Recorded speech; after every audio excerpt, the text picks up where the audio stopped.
я хотела поговорить о такой проблеме, как храп. Периодически храпят все люди, но далеко не у всех храп становится постоянной проблемой.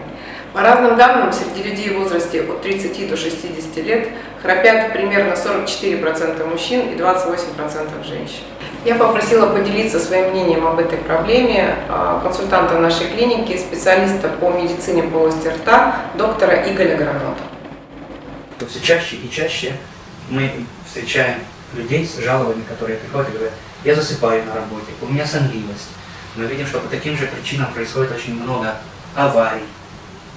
Мы видим на сегодняшний день все больше и больше людей молодых, у которых повышенное артериальное давление, различные сердечно-сосудистые нарушения. А все это происходит по одной простой причине. Эти люди страдают остановкой дыхания во время сна или храпят.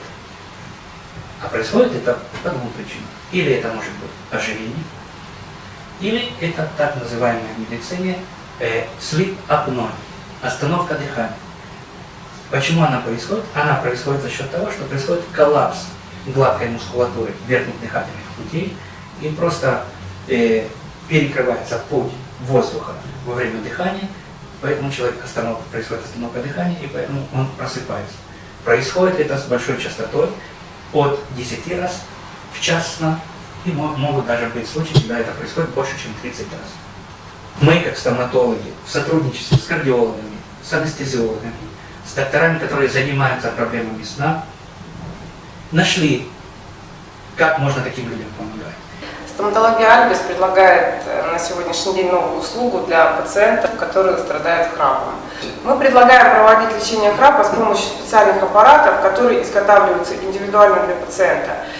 Смысл действия данного аппарата заключается в том, что, устанавливаясь в полость рта на ночной период, он выдвигает нижнюю челюсть вперед, освобождает дыхательные пути, и человек спит ровно, дышит ровно, спит спокойно, соответственно, происходит полноценный сон.